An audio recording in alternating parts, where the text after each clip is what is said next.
Welcome two pointer academy. तो आज तक हम लोगों ने भारतीय राष्ट्रीय आंदोलन की सीरीज में अभी तक हम लोगों ने 3 गोलमेज सम्मेलन के बारे में देखा था और ये भी जाना था कि सेकेंड गोलमेज सम्मेलन में दलितों के लिए सेपरेट इलेक्टोरेट की बात पर गांधी जी नाराज होकर सेकेंड गोलमेज सम्मेलन को छोड़कर वापस आ गए थे और उसके बाद भारत में वापस सविनय अवज्ञा आंदोलन की शुरुआत कर दिए थे 4 जनवरी 1932 से लेकर 7 अप्रैल 1934 तक।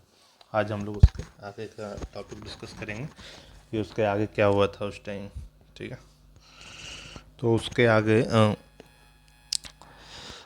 उसमें जैसे कि कम्युनल अवार्ड की घोषणा हो चुकी थी, सांप्रदायिक अवार्ड की दलितों के लिए सेकेंड गोल में सम्मेलन में। तो उसको जब इम्प्लीमेंट करने का बात आया तो 16 अगस्त 1932 को दलितों के लिए हो गया था इसकी घोषणा। और इसके विरोध में उस टाइम इसकी घोषणा किसने की थी? तो जो ब्रिटेन का प्रधानमंत्री था रैमजे मैकडोनाल्ड के द्वारा किया गया था सेकेंड राउंड टेबल कॉन्फ्रेंस में। इसके विरोध में उस टाइम गांधी जी चूँकि सविनय अवज्ञा आंदोलन की शुरुआत कर दिए थे दोबारा से, तो उनको जेल में बंद करके रखा गया था पूना में। और वही पूना के जेल में ही गांधी जी ने आमरण अनशन की शुरुआत कर दी थी। इससे पहले गांधी जी ने जितने भी सत्याग्रह आंदोलन किए थे, कभी भूख हड़ताल किया था, कभी सत्याग्रह में शांतिपूर्ण विरोध प्रदर्शन था उनका हमेशा। लेकिन इस बार का जो जेल में था, फर्स्ट टाइम पहली बार गांधी जी ने आमरण अनशन की शुरुआत की थी। कब? जब कम्युनल अवार्ड के विरोध में, सांप्रदायिक अवार्ड के विरोध में। तो चूँकि गांधी जी उस टाइम देश के बहुत बड़े लीडर थे और कम्युनल अवार्ड के सबसे बड़े समर्थक जो भारत में थे वो थे भीमराव अंबेडकर दलितों के लिए।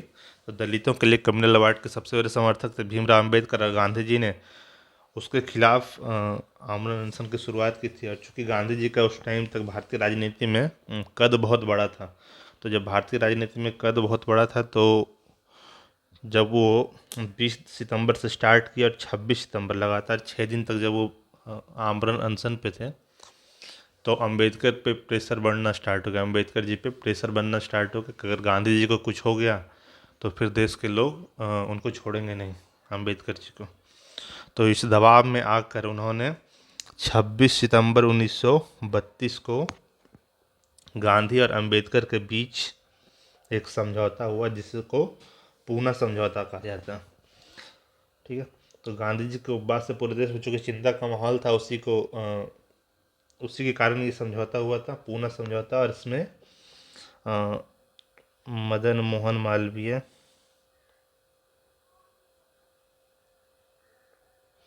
राजेंद्र प्रसाद,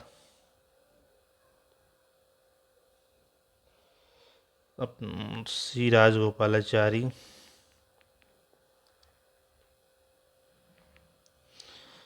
इन सब की महत्वपूर्ण भूमिका थी समझौता करवाने में गांधी और अंबेडकर के बीच में।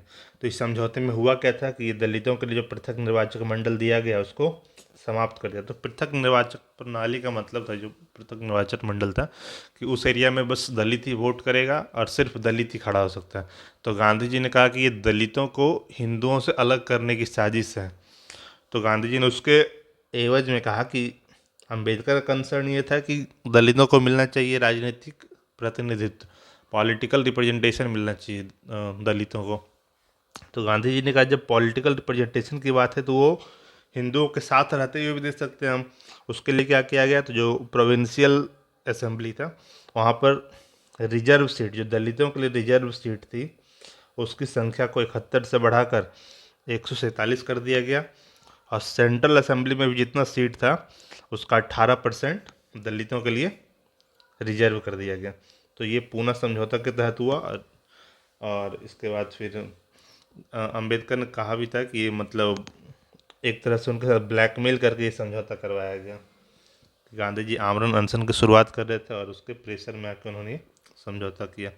इसके बाद गांधी जी ने अपना कुछ समय जो है दलित उत्थान के प्रति बिताया और दलितों के लिए एक नया शब्द का इस्तेमाल किया, हरिजन। उन्हें भगवान के लोग, हरिजन से संबोधित किया दलितों को। और अखिल भारतीय छुआछूत विरोधी लीग की स्थापना की थी सितंबर 1932 में। तो ये था एक ओवरऑल पूना समझौता के बारे में ब्रीफ जानकारी। इसके बाद तब तक तीनों गोलमेज सम्मेलन का आयोजन हो चुका था। 17 नवंबर को ख़त्म हो चुका था तीनों गोलमेज सम्मेलन। 17 नवंबर से स्टार्ट हुआ था। 24 दिसंबर 1932 को तीनों गोलमेज सम्मेलन ख़त्म हो चुका था।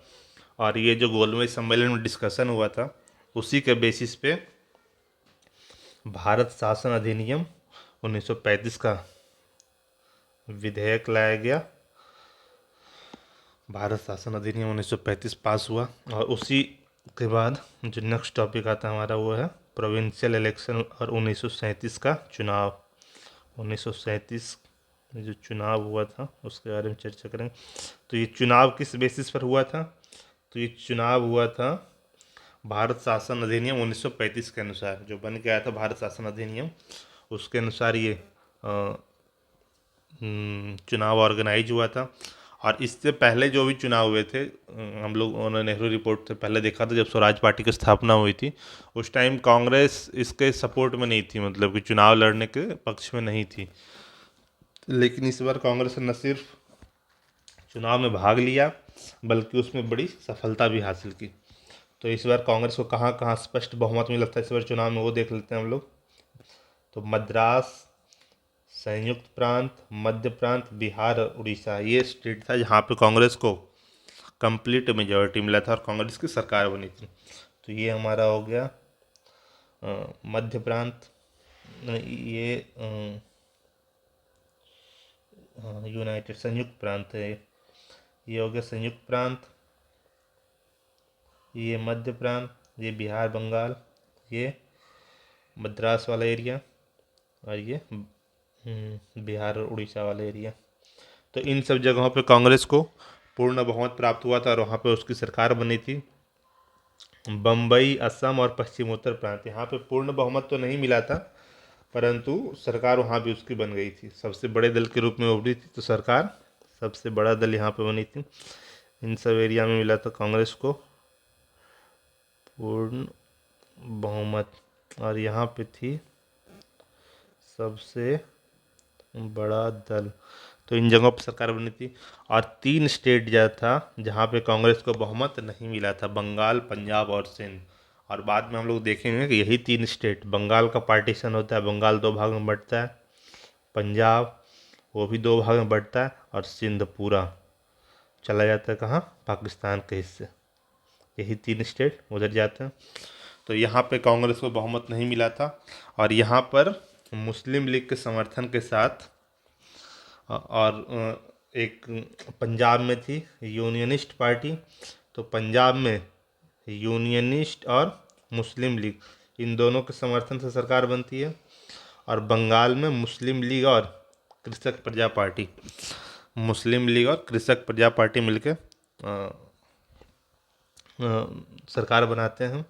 और ये सब वो एरिया है जो इस कलर में ये सब है प्रिंसली स्टेट, रजवाड़ों का एरिया है, राजाओं का जो उस टाइम के थे छोटे छोटे, तो रजवाड़ों का एरिया है और इन्होंने चुनाव में भाग नहीं लिया था। ठीक है। तो अब संयुक्त प्रांत में जब वहाँ पे कांग्रेस जीती थी तो उस टाइम जो राज्य के का हेड होता था या प्रांत, उस टाइम के लिए राज्य तो कॉन्सेप्ट नहीं था, प्रांत का जो हेड था उसको कहा जाता था प्रधानमंत्री। प्रांत के हेड को प्रधानमंत्री कहा जाता था। तो संयुक्त प्रांत के प्रधानमंत्री बने थे गोविंद वल्लभ पंत, बम्बई के बीजी खेर, मद्रास के प्रधानमंत्री बने थे सी राजगोपालाचारी, बिहार के प्रधानमंत्री बने थे श्री कृष्ण सिन्हा, उड़ीसा के बी एन दास और मध्य प्रांत के एन बी खैर। तो संयुक्त प्रांत का इम्पोर्टेंट है, मद्रास का इम्पोर्टेंट है, बिहार का प्रधानमंत्री 1937 के चुनाव के बाद बने थे श्री कृष्ण सिन्हा। ये 3 को इम्पोर्टेंट याद रखना है। और कांग्रेस के द्वारा जितनी भी सरकारें बनी थी उसको चलाने के लिए एक पार्लियामेंट्री सब कमेटी का गठन किया गया था। पार्लियामेंट्री सब कमेटी का गठन किया गया था ताकि कांग्रेस शासित राज्यों में जो प्रशासन है सुचारू रूप से चल सके। और उस कमेटी के सदस्य कौन कौन थे? तो सरदार वल्लभ भाई पटेल, मौलाना अबुल कलाम आज़ाद, जवाहरलाल नेहरू, डॉक्टर राजेंद्र प्रसाद, ये सब उस समिति के अध्यक्ष थे। तो इस दौरान कांग्रेस ने टोटल 1937 के चुनाव का 28 महीने तक शासन किया था। और 28 महीने के शासन के कारण दौरान कांग्रेस ने बहुत इम्पोर्टेंट काम किए। जैसे बिहार में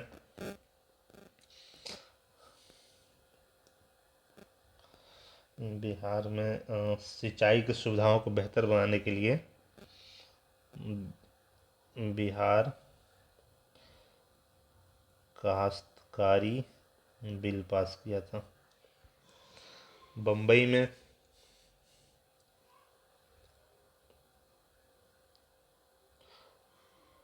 कपड़ा जांच समिति। तो ये कांग्रेस के कुछ महत्वपूर्ण काम थे जो उन्होंने अपने 28 महीने की सरकार के दौरान किए थे। और इस टाइम जब तक 28 महीने बीत रहे थे उस टाइम 1939 का टाइम आ गया था। और ये टाइम आ गया था सेकेंड वर्ल्ड वॉर का, द्वितीय विश्व युद्ध का टाइम आ गया था। और उस टाइम भारत का वायसराय हुआ करता था लिनलिथगो।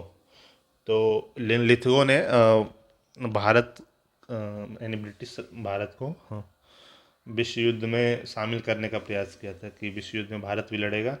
तो कांग्रेस ने पूछा था कि ये लड़ने के पहले हमको ये बताओ कि लड़ने का उद्देश्य क्या है। उद्देश्य को स्पष्ट करने की मांग की थी कांग्रेस ने, परंतु इस बात का लिनलिथगो ने कोई स्पष्ट क्लैरिफिकेशन नहीं दिया, जिसके कारण कांग्रेस इस बात से नाराज हो गई थी कि भारत को ज़बरदस्ती सेकेंड वर्ल्ड वार का हिस्सा बनाया जा रहा है। तो इस कारण से कांग्रेस कार्य समिति ने ये जो कमेटी बनी थी पार्लियामेंट्री सब कमेटी, इसने डिसाइड किया कि कांग्रेस के जो जितने भी रूल्ड स्टेट हैं वहाँ के जो भी मंत्री हैं वो सब रिजाइन कर देंगे, इस्तीफा दे देंगे। तो कांग्रेस के सारे मंत्रियों ने अपना त्यागपत्र दे दिया। और उस त्यागपत्र वाले दिन को यानी 22 दिसंबर 1939 को उस त्यागपत्र को जितने लोग त्यागपत्र दिए थे उसको मुक्ति दिवस के रूप में मनाया गया था। किसके द्वारा? मुस्लिम लीग और B.R. अम्बेडकर। चूँकि कांग्रेस का शासन था तो कांग्रेस के शासन में मुस्लिम लीग तो परेशान होगी ही, ऑब्वियस सी बात है। और B.R. अम्बेडकर भी नाराज थे। क्यों?